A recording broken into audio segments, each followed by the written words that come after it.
Au cœur de la vallée de l'Indre, à proximité d'Azel-Rideau et du château de Saché-Sicher à Balzac, se situe la coopérative de vannerie de Vilaine-les-Rochers. Fondée par l'abbé Jean-Laurent Chicoine en 1849, on y cultive et transforme l'osier avec une passion du métier toujours renouvelée. Jusqu'en 1970, le métier de vannier se transmettait de père en fils. Depuis, la coopérative a ouvert ses portes à des vanniers issus de toutes les régions de France. Aujourd'hui, la coopérative compte 40 vanniers, dont plusieurs meilleurs ouvriers de France, qui transmettent aux nouvelles générations la passion de leur art, tout en se diversifiant vers de nouveaux produits. Les vanniers de la coopérative travaillent désormais régulièrement pour la décoration ou l'architecture intérieure et extérieure, en collaboration avec des designers, architectes et paysagistes reconnus.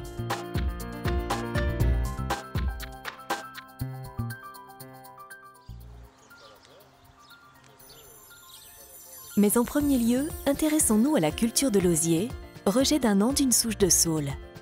La coopérative compte en son sein 20 osiericulteurs qui assurent son approvisionnement et garantissent ainsi une parfaite maîtrise de la qualité de la matière première. Une dizaine de variétés de saules sont cultivées, avec chacune leur particularité selon leur utilisation en vannerie.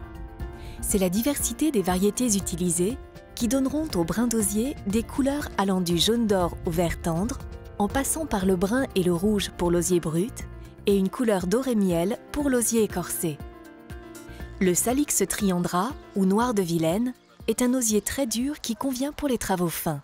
C'est l'une des variétés de saule la plus ancienne et la plus cultivée localement. Le Salix viminalis, ou gravanche, coupé tous les 2 ans, donne des baguettes longues et régulières qui sont utilisées pour la fabrication des armatures de paniers et pour servir de bâton de fond. Quant au Salix alba, appelé aussi jaune ardennais, Salix fragilis et Salix purpurea, ils seront utilisés pour la vannerie d'osier brut en raison de leur belle couleur une fois séchés. Le saule est un arbre qui aime les climats doux et les terrains limoneux. Cultivé dans des champs bordés par l'Indre, l'osier utilisé par les vanniers de la coopérative bénéficie d'un terroir extrêmement propice à son développement.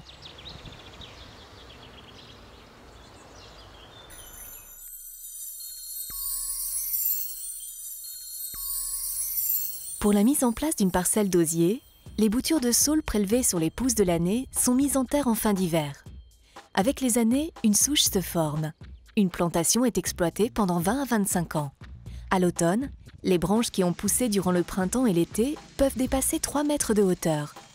Tous les ans, elles sont coupées. On parle alors d'osier. À partir de novembre, lorsque la sève est descendue et après les premières gelées, les brins sont coupés puis triés, classés par hauteur et enfin bottelés. Pour obtenir de l'osier blanc, les bottes d'osier sont ensuite mises à l'eau dans des bassins pour favoriser la reprise de la végétation au printemps. C'est alors au mois de mai, en pleine montée de sève, que l'osier est pelé. Ce travail de décortiquage était effectué par les anciens brin par brin, à la main, à l'aide de plomb.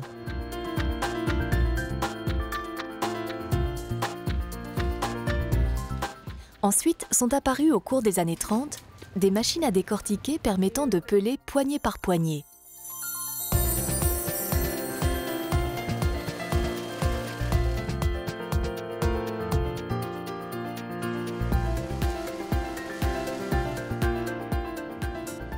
À la fin du XXe siècle, de nouvelles machines plus rapides ont vu le jour. Aujourd'hui, le travail de décortiquage, moins éprouvant et plus rapide, nécessite toujours l'œil averti et la main de la femme ou de l'homme de métier.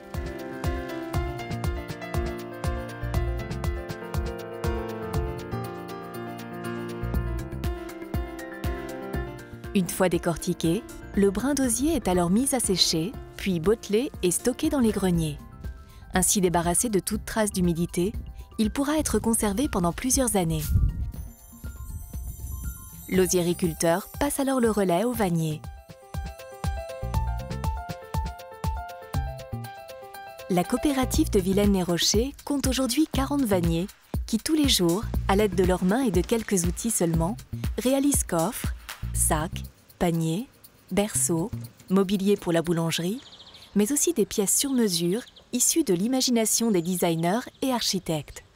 Il faut de longues années de travail et de formation avant de devenir un vannier accompli. Un vannier commence à bien maîtriser son art après 5 à 6 années de pratique. Depuis 88, ça fait déjà quelques années quand même maintenant. On est constamment en train de créer quelque chose en fait. Et puis l'osier, c'est agréable à travailler aussi. Donc ce qu'il y a de bien, ce qu'il y a d'agréable, c'est qu'on change très régulièrement d'articles. Donc on ne fait pas toujours la même chose et c'est pas monotone. Alors là, je suis en train de réaliser une grille. Ça sert pour la présentation de la pâtisserie viennoiserie. Il ne s'agit pas seulement de savoir relier des brins d'osier ensemble. Être vannier, c'est savoir maîtriser une forme dans l'espace grâce à la connaissance de nombreux points de travail qui permettront alors de réaliser les articles les plus variés. Travail rond, ovale ou rectangulaire. Travail en plein, à jour, avec différents types de clôtures. Si les techniques à connaître sont nombreuses et ne peuvent être acquises qu'avec la pratique et l'amour du métier, les outils sont en revanche simples, peu nombreux et n'ont guère changé depuis l'origine. Un poinçon pour écarter les brins d'osier, une serpette pour tailler les brins, une batte pour tasser et redresser, un mètre, un sécateur pour couper les brins, un fendoir pour obtenir des éclisses. Lors du travail de l'osier, ce dernier devra être régulièrement humidifié afin de conserver toute sa souplesse. Une fois le travail fini, le temps et la lumière donneront au produit réalisé en osier décortiqué une belle patine naturelle et douce.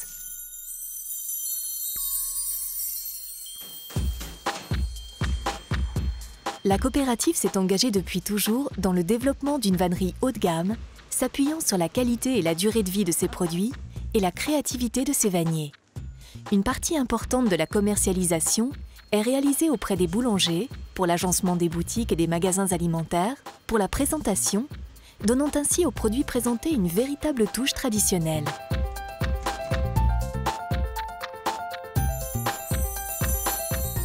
La coopérative collabore régulièrement avec de grands noms du luxe et du design pour la conception de sacs, robes, minaudières, bijoux. Depuis maintenant une vingtaine d'années, les vanniers de la coopérative sont également sollicités pour la réalisation de créations exceptionnelles à destination de la décoration intérieure et extérieure. Balustrade, dôme, mêlant osier brut et osier blanc, anamorphose pour les jardins de bagatelle, vase en osier brut, dôme extérieur pour l'accueil d'un centre hospitalier, palissade de bâtiments en osier traité autoclave pour l'aménagement de différentes gares, cornes d'abondance comme à Vilaine-les-Rochers. Ces créations sont réalisées en collaboration avec des designers et des architectes. Ce sont les vanniers les plus expérimentés qui encadrent leur fabrication, car ces réalisations nécessitent une parfaite maîtrise du métier et de ses techniques, ainsi qu'une capacité à travailler les formes dans l'espace.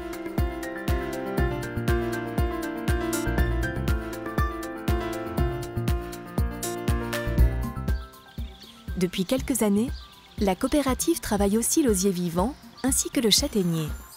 L'utilisation la plus répandue de l'osier vivant est le tressage de haies et de fascines. Pour la réalisation de haies, les brins d'osier vivant sont mis en terre puis tressés. La haie d'osier ainsi réalisée devient clôture vivante, s'intégrant parfaitement dans un espace paysager. Les fascines châtaigniers servent de retenue de terre. Les fascines en osier vivant, quant à elles, sont utilisées le long des cours d'eau. L'utilisation du châtaignier est très prisée des jardiniers et des paysagistes pour la réalisation de fascines, carrés de jardin et mobilier urbain.